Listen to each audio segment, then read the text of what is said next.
What's up, Bearski? Hey, here we go. What's up? Let's go. I like this. This looks great. Okay, cool. So you guys are the co-founders of Docker, which is a tokenized fund investing in Zora creators. So I'm curious, I mean, why you decided to start Docker, both like why a tokenized fund and then why Zora creators is the focus. Bearski, go ahead. Yeah, so I mean, it started after I basically hit a huge play on Zora, and I had a bunch of bread, and I was like, okay, I want to invest in Zora creators.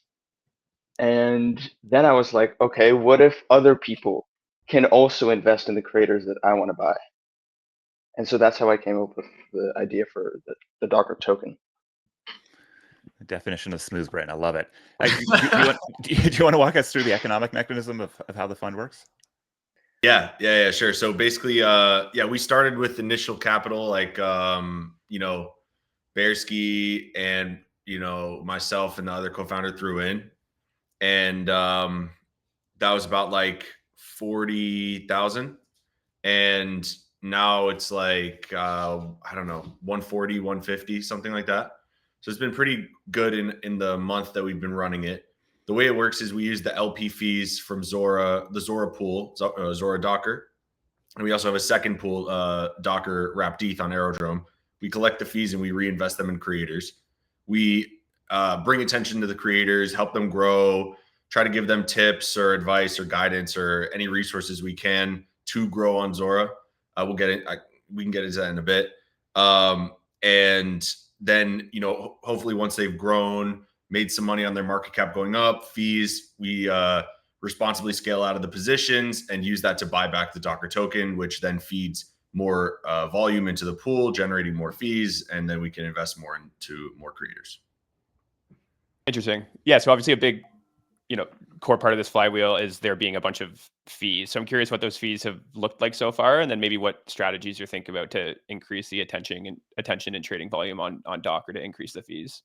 Fees have been pretty. I can check it. I can check it right now. The fees have been 50,000 we've made of just the Zora pair, and then there's the Arrow pair too, which is I don't know, probably 10 to 20K, something like that.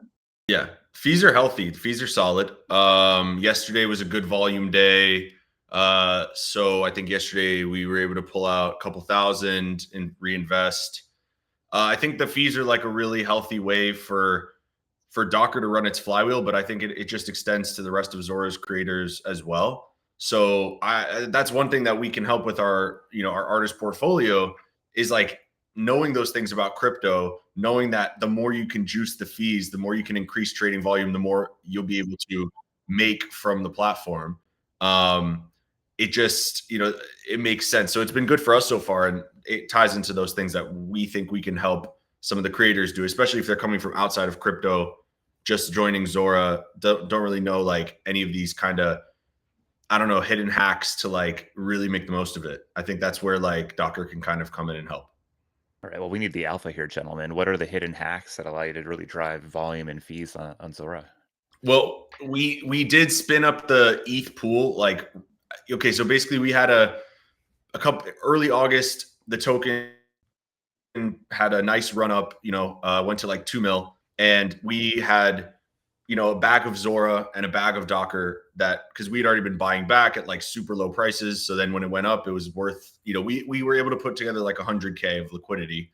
And we were just like, let's put this in an ETH pool because there's a lot of benefits to it. One is like it ties Docker's price to ETH, which is less volatile than Zora. So it kind of acts as a stabilizing mechanism and isn't so much of a pure, like Docker is a Zora beta play, but it also now has ETH exposure as well. And that also means that like Docker Fund holds a lot of ETH at this time as well, which is beneficial for the fees. And it's a second venue for people to get to buy in from Aerodrome, and Zora uses Uniswap, so there's two different dexes there. And a lot of people, they might be just a pure trader, not necessarily onboarded to Zora yet.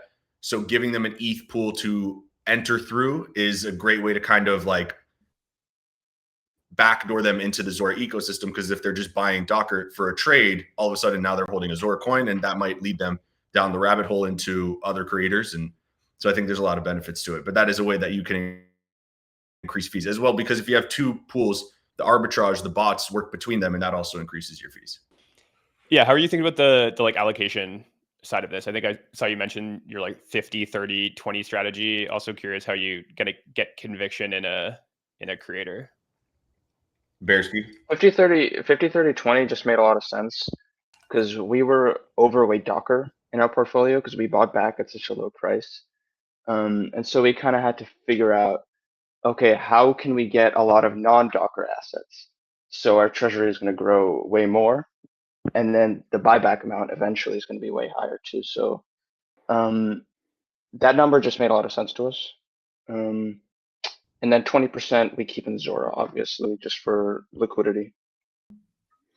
All right, well, I'd love to talk a little bit about how you're choosing which creators to work with. Like, maybe the question is, what tokens are you most excited about in the moment, and what are the dynamics of those tokens that make you excited? It depends. It's not a science. It's like there's no formula to it, because I think one of the cool things about operating Docker is that it's somewhere between like investing and curating, and also just like, because you can buy a creator's coin based on so many things. It can be just the quality of the art or the stuff that they're making. It can be the content, or maybe like the external reach they have on X or Instagram or TikTok, and you think, okay, that's going to translate over to Zora. It also, that depends on the creator, because you kind of need to be able to guesstimate or kind of infer if that creator is kind of has a vibe that they're going to onboard their other community to Zora. Some will and some won't. And you can kind of just tell, like, by kind of looking at how they, what kind of content they make, how they operate and stuff. That's interesting.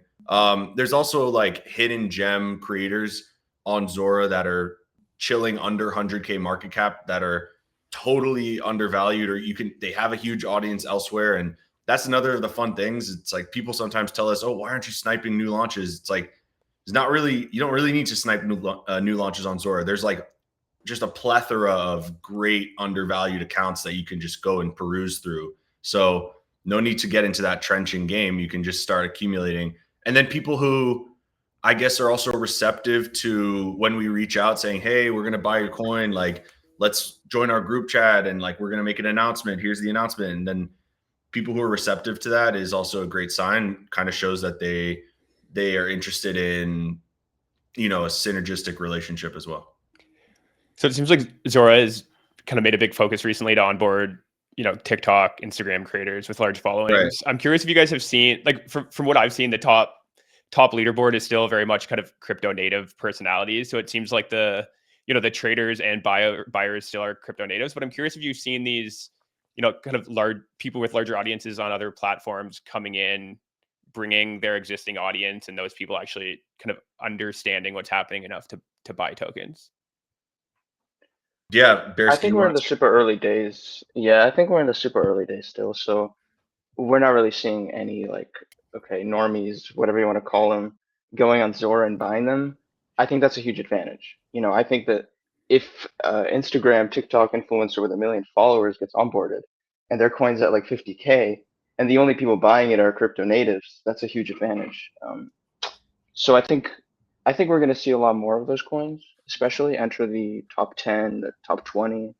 I think we're just so early that we just don't really see much volume on those coins yet. But again, and to add on, like, a lot of those people they'll need help to start to understand the best way to get the most of Zora. And I personally believe Zora's culture it's moving toward, and it will become something between, CT culture and Instagram, culture, TikTok culture. Like, it'll take a little bit of those non-crypto platforms, but it's because the foundation of the user base of Zora is crypto native. It's going to have that crypto flavor to it, I think, always. So I think for a creator, you have to cater to the platform that you're creating for. You would make a different thing for IG than you would for like a YouTube short, or just a long form YouTube video, or even you guys do a stream, but then when you clip it, it's like a different as well. So I think creators coming to Zora, like, there is a Zora vibe that I think there's somewhat of a through line between the most successful accounts. It's hard to describe, but like, I can tell it's there. And we want to help people like identify that and kind of try to see how their pre-existing content style can kind of like groove in that as well. And I think that'll help them do a lot better on the platform. All right, so you guys are obviously heavily dependent on Zora's success and of the broader ecosystem they're building there. Jacob is a frequent watcher of the show, so what would you like to see him focus on next?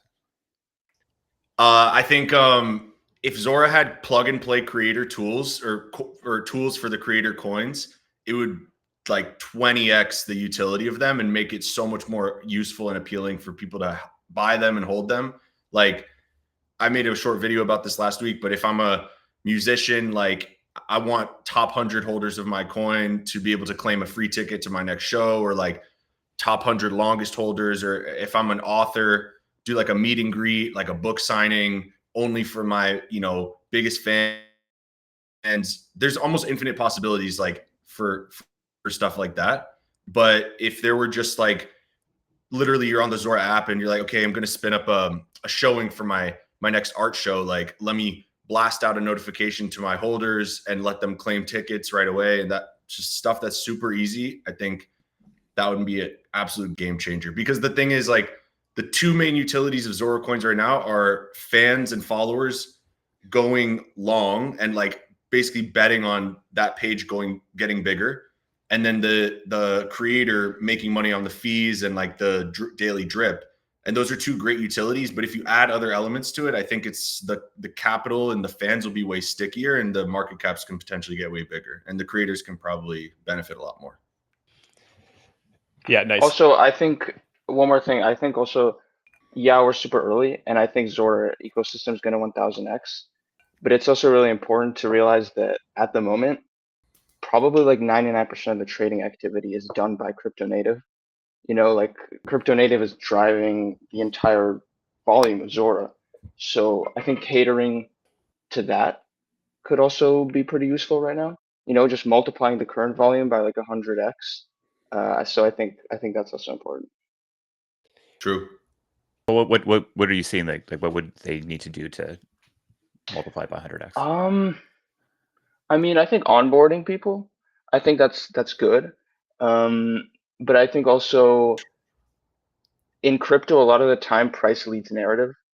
And so I think as Zora coins continue to go up, you're going to just see natural inflows, like naturally 1000x attention, way more people naturally coming onto Zora who are both crypto native and not. So I just think there's a lot of things you can do, but I just think generally the people who are trading and speculating on Zora coins right now are driving a lot of the platforms. So. Yeah, actually, to add one quick thing is like crypto native traders are trading Zora coins, regularly.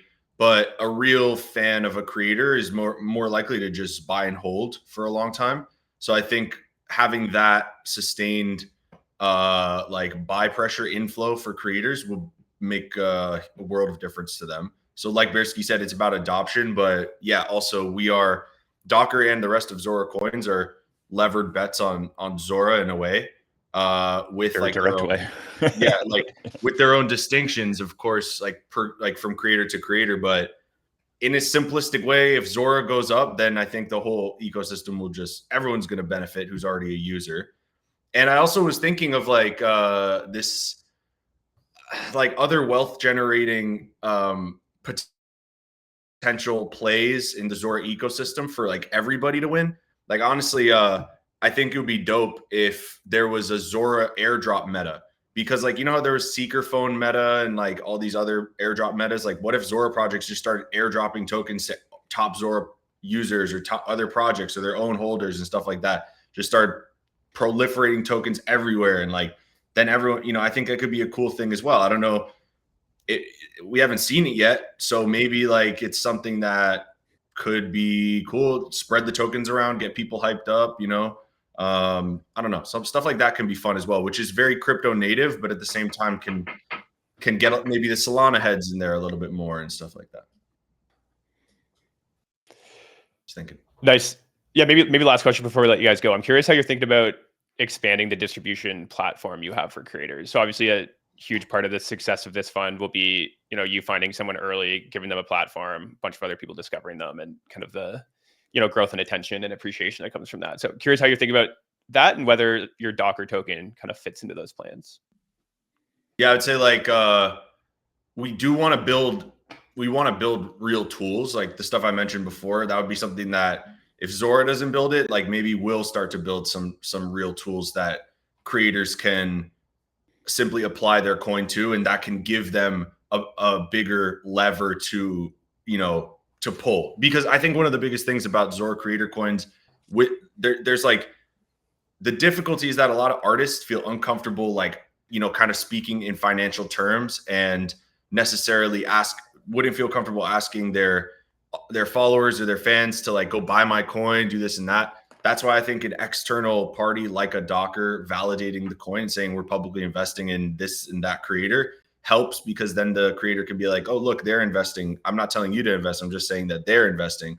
And then if you have more uses for your coin, like get a ticket to my show, or come meet me, or come to have dinner with me, or come to a baseball game with me, then I think creators can feel even more comfortable talking about their coin, because it has a deeper, more meaningful purpose in a way than simply trading and going up and down. So I think that's another building in that layer, which will almost act as like a buffer between the artist and the pure financialization of the content and the page, is really important for people to feel comfortable. That's interesting. I was going to disagree with you on a bunch of that stuff, but I think the idea of utility as a dampener of the speculative frenzy is probably a very big unlock for a lot of creators out there. So I think that's interesting. Have a whole bunch more questions. Unfortunately, we're at the top of the hour, and we have to let you guys go back to scouring the internet for the next breakout creators on Zora. Obviously, market's down today. I'm assuming you guys are seeing this as a buying opportunity. Excited to see what you guys get into next. Thanks for hanging out with us, and we scooped the dip yesterday at the bottom, so it was a pretty good time. Yeah, we're scooping today too. No worries. Let's go. we out here scooping. Thanks, gentlemen. Thank you guys as well. Have a great day. Peace, guys.